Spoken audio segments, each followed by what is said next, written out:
When you recognise the importance of connection, contribution and community, you have the power to create change and make life better for yourself and others. Hello and welcome to Conversations and Connections to Amplify and Inspire. I'm Kerryn Powell, the Network Catalyst and founder of Your Time Matters. My role as the Network Catalyst is to start conversations that make a difference and inspire you by amplifying stories of people doing just that in their own way. You'll hear conversations with individuals, businesses or groups that will open your eyes and minds to endless possibilities, their visions, hopes and dreams, struggles and successes, and their contribution to community. When you take the time to listen, you'll always learn something. Every person has knowledge or experience from which we can learn. Skills, strategies, knowledge, and even how to unlock dreams. I believe that anything is possible with a supportive network, and we have the ability to start a ripple effect and make a difference when we connect with different perspectives that may expand and challenge our thinking, leaving us feeling reflective, energised, inspired, and even motivated. So let's not wait for a better time. Let's start now, because I know your time matters. The goal isn't more money. The goal is living life on your terms. That's a quote by Chris Brogan, and very appropriate the times we find ourselves in now. With the end of the financial year approaching and interest rates changing and government providing opportunities to support the community financially, I'm sure we're all considering what it means to our business and our lifestyle and where we can make adjustments. As many of you'll be aware, I run Your Time Matters, a business community for business owners, professionals and change makers, where I encourage conversations and connections to keep us informed and provide support to drive business and opportunities. It was through an introduction that I first connected with Sherri Dumbrell. And so in this conversation, not only will she share her experience as a stay-at-home mum, but also some effective tips she implements with her clients in her current business as a certified spending planner, which she's been for 6 years. Hello, Sherri. Hello, Kerryn. Nice to be here. Thank you. Very nice to spend some time with you. Sherri's a certified spending planner, and you might be thinking, what is that? You know what an accountant is, you know what a bookkeeper or a financial planner. But Sherri, can you explain what is a spending planner? Yes. So a spending planner is kind of that area in the finance industry that there kind of was a big gap. So you've probably heard of a financial counselor. Okay, you usually go to a financial counselor when you're struggling with debt and close to bankruptcy. And then we've all heard of financial advisors or financial planners, where we go to them when we have excess funds and we want to invest. But then there's that whole center, which we all live, no matter whether we get to a financial planner or not, and that is for your day-to-day spending. And so there wasn't someone there to help people create a system to manage their day-to-day spending. And some people in this area, we might have some debt, we might have more than others, but generally we need to have a plan for our money.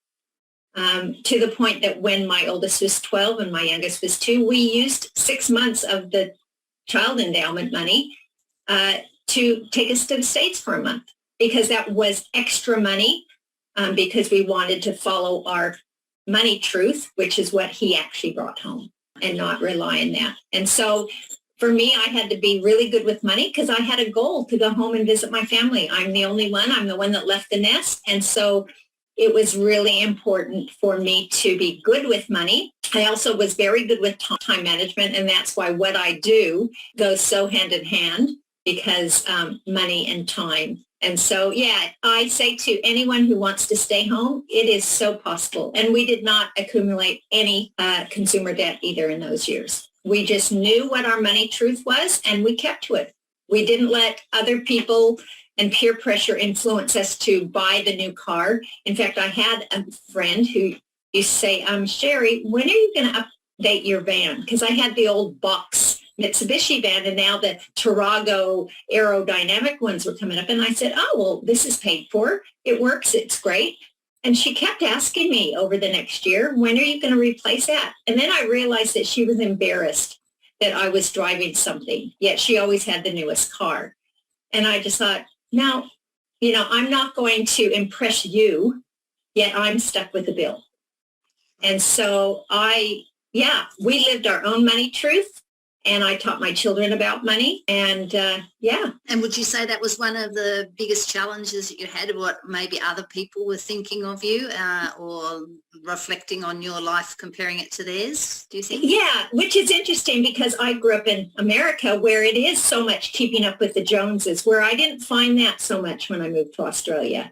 And I just kind of rejected that. I thought, no, I had a goal. My big goal was I wanted to go home and visit my family while I was raising these 5 children. Now, most of the time I went on my own or with my baby. So that was such a big goal to me, and more important to me than impressing anybody about what I wore or what I drove.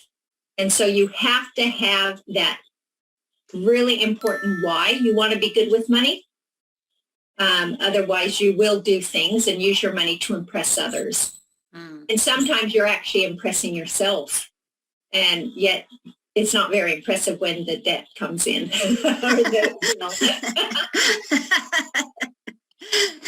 So you work with a range of people. We talked the other day that you work with perhaps teenagers who are getting their first jobs, and you work with businesses. Can you share with us a couple of stories? We've talked about the struggles or the challenges for a family on one income or choosing to be stay at home, which I think is great. I actually stayed home until my second child was in grade 2, and then my family leave ran out from teaching, so I went back to teaching then. But I very much enjoyed being at home with my 2 children until that point in time, and then in fact in the end gave up teaching because I actually thought I was not being a very good mother, and I was better off being at home with my kids. So I readjusted things along the line. But who else do you work with, Sherry? Yeah, and so I work with, like I said, I worked with some teenagers who are in year 12, and they realize that they're not going to be taught money in school. And they want to move out. Of course, they all want to move out after high school. And if they have wise parents, they will say, well, you'll need to, have a budget and earn that. And so this one in particular, she just wanted to pay for her schoolies and for her formal dress, which was quite impressive because most girls her age, they would expect their parents to pay for it. They have that sense of entitlement. But she knew that her mom was good with money and she wanted to be an adult. And being good with money is one thing that makes you a really responsible adult. Unfortunately, just because we turn 18 and are adult doesn't mean we're good with money. We have to, she wasn't taught it in school. We weren't taught it in school. So we do have to actively learn financial literacy and find a system that is going to serve you best. So that's one. I've worked with the total opposite end, which is retirees who, the single widow was a retiree, and she had accumulated, but then she was so nervous and anxious all the time if it was going to run out. And so they do push so much about accumulating for your retirement, but then they just don't talk about it after that. Yet if you weren't good with managing your money before, you're not going to be good with it in retirement. And the difference is before retirement, you had the opportunity to make more, maybe get a second job. But retirement, you've kind of done working. There is no more. And so you have to manage that. And so that's another one that really brought her peace of mind because she had enough because the plan could show her up to 30 years in advance that she was going to be okay. Where I had another couple and he had to go get a part-time job. He had to go back into the workforce because it wasn't enough. And another big growing area is single women, usually around 30, that are finding that they're not finding a partner and they have nothing to their name other than 12 years of spending and usually consumer debt. And they're finally realizing it's time to become an adult and it's time to make plans for my future with or without a man and get that first home. And so that's a really rising group at the moment. Right. And it's very different to a budget. You told me the other day. So how is it different to a budget? Because a lot of people might be thinking, oh, yes, we have a budget. We know how much we're going to spend here, but, we sort of we know what our costs are, but it's very different to that, you said the other day. So yes. And so a budget is two-dimensional. It's income and expenses. And budgets focus very highly on income, where what we found out in 2020, that income it was the expenses that made the difference. Okay, because a lot of people lost their income or were reduced, yet they still had the same amount of expenses. And so income and expenses, a budget, it's two-dimensional. It says it's possible to pay your bills. Basically, good luck, cross your fingers. You should be able to pay your bills. And that in itself brings anxiety and stress to many people. A spending plan goes beyond budgeting. So I am a happy spender beyond budgeting. It adds in that missing dimension of timing or cash flow. So if you know when your incomes are coming in and how often and your expenses and the timing of them, then with those mathematical formula, the spending planner will show you your next 12 months of spending in your future bank statement. Currently, we receive a bank statement of what we spent in the past, but that's more for the bank's benefit. For us, it's like, well, there's nothing we can do about it. With a spending plan, because we introduce timing, you will be able to see your future bank balances for any day of the year. You'll be able to know what the ideal bank balance on any day of the year to ensure that all your expenses, and this is not just bills, this is all your expenses are all covered. And so then you know, you have 100% clarity and you see your money truth, so you don't have to stress. You can automate everything and you can know that everything's going to be covered. So how does that differentiate for someone who perhaps works with an accountant for their business, who does a cash flow projection? Is it like a cash flow projection? It is a cash flow projection. It is. It's interesting because the small business owners I work with, because once we get their personal spending plan created, then we create a separate business one, because they are separate. You should never have your business and personal. The only way they talk to each other is your business will pay you a wage into your personal. Yet it surprises me because I see these small business owners, usually solopreneurs, and they have no idea how much they're even supposed to make, what their cash flow projection is. When they see it in the spending planner, it just brings so much clarity to them. So they know how much they need to make, or they need to, and I also talk about lifestyle. There's the life costs of your business, which are essential to run your business. And then there's the style. And it's amazing how high of a style cost small business owners have because, quote, I have a business, yet they can't even afford to pay themselves because they have so much. And so, yeah, I still am kind of confused what an accountant does for small business owners, because the ones that I've seen don't have that clarity. It's on the screen, black and white, and you know exactly what you need to do. So we called this session called Living Life on Your Own Terms. What does that mean to you? You have to be in control of your money. Otherwise, the money will be in control of you. And with the spending, when I had a budget, we had a budget for the first 15 years of our marriage. And then we went on a trip to the States. My oldest was 12, my youngest was 2. And I thought, there has to be a better way. And that's when I went in search and found this spending plan, because the spending plan focuses a lot on the long term and savings, where to me, the budget was, okay, I'll pay my bills and most of the time it will work out.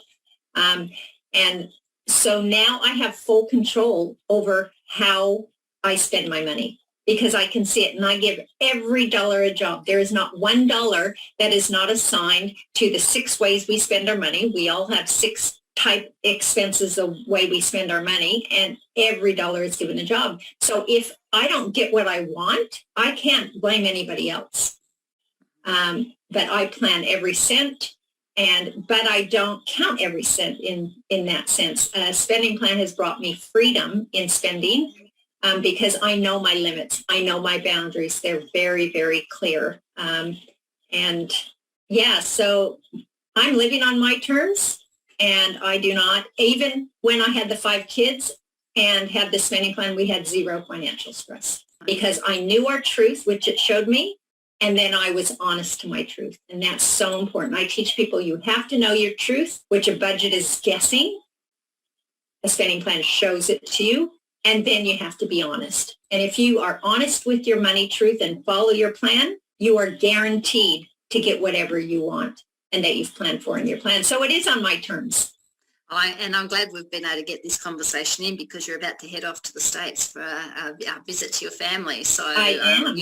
You're proving your plan works. So. Exactly. It's, we go and I never put anything on a credit card when I go on a trip. If I plan my trip, I save for my trip, and then I go and happily spend. And then I also have some extra because just like in our personal finances, there's always the unexpected. And whenever you're traveling, you might miss a flight or you might do this and you need that extra cash. And so I go with my eyes open. I get my head out of the sand and realize that there may be some extra costs, but I have that covered. So to get to that point, could you give us 3 tips that people could start using now to get in better control of their spending? Yes. And so the 3 tips is first, you need to protect your money from you.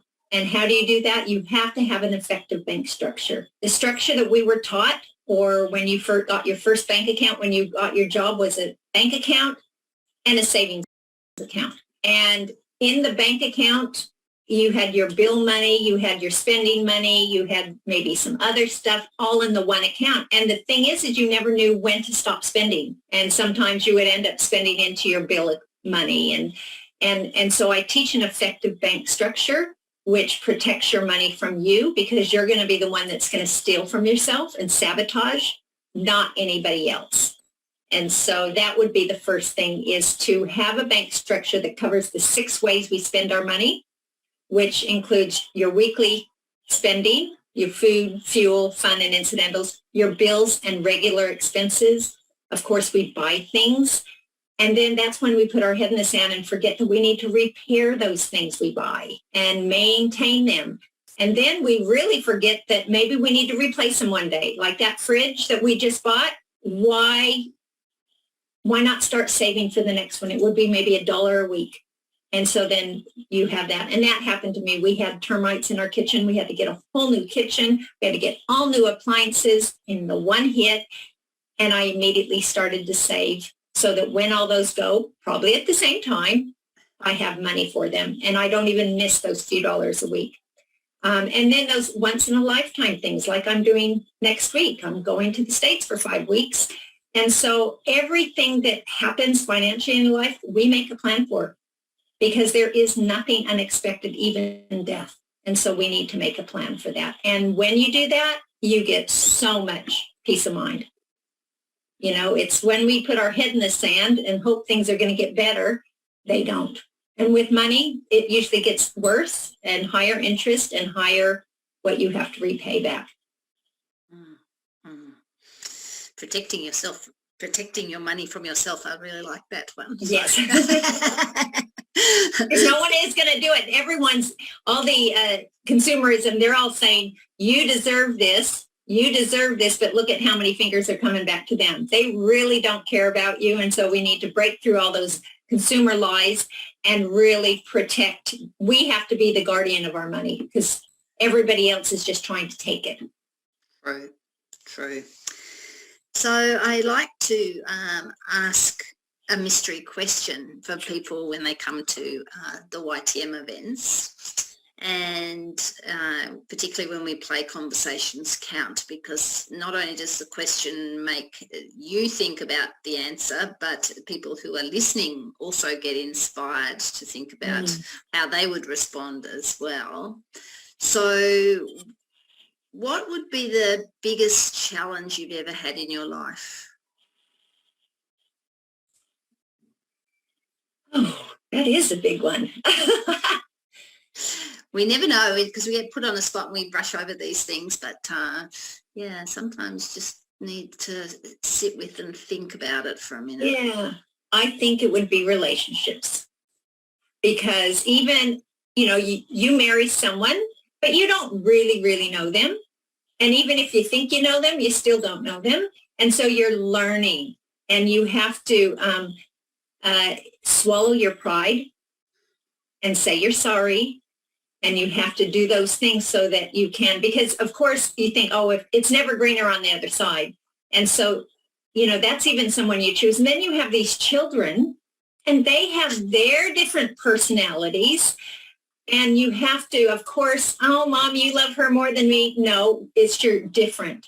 I have to deal with you differently. So that was probably the biggest challenge. And now that my youngest is 20, my oldest is 32, I'm still learning, because as they're growing, I have to parent them even different. And so I found that that's probably been the biggest challenge. Yet in saying that, it has been the biggest joy in my life. My relationship with my husband and my relationship with my children, and now my 6 grandchildren, it just brings me so much joy, because anything that's worth having is hard. And staying home and being a stay-at-home mom, sometimes I just thought, oh my gosh, how many years do I have left? Some days, how many hours do I have left? How many minutes do I have left before hubby gets home? It's trying to find the joy in the moment and not always say, oh, when I'm this, I'll be happy. Be happy in the moment, and be in the moment.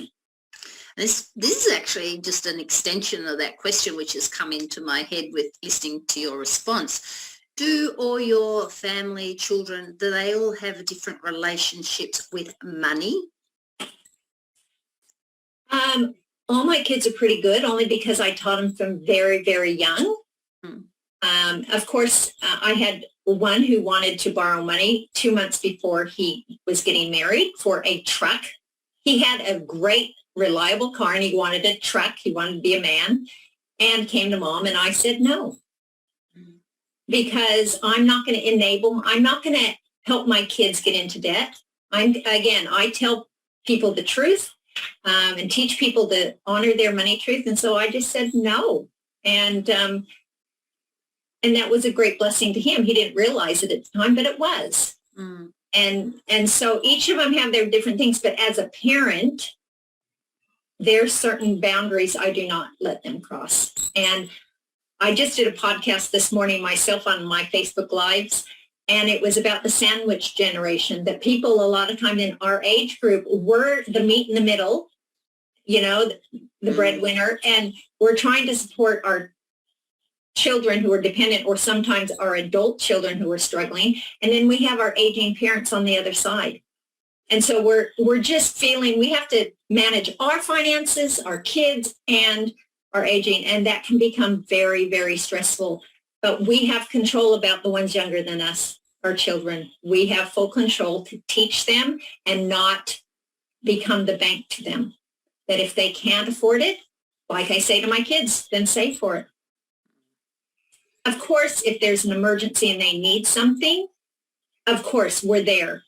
But we're accumulating for our retirement. And when I get to a retirement, I want to enjoy it and not have created this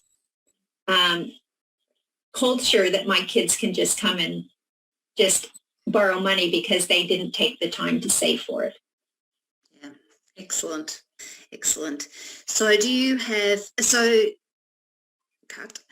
So how can people connect with you and find out more? And I think you mentioned a Facebook group as well. Is that open to other people other than your clients?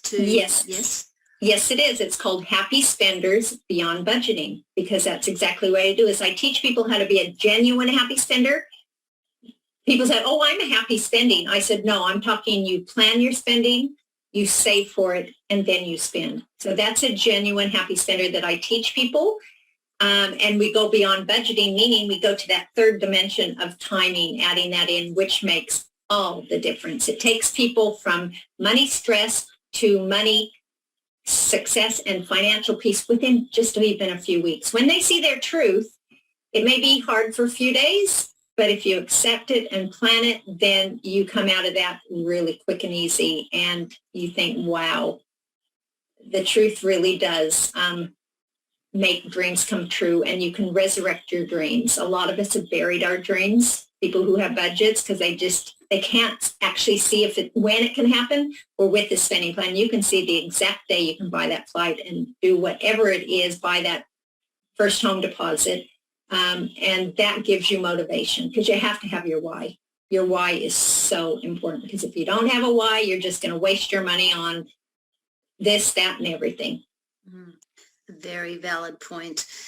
And could you leave us with a quote today, Sherry?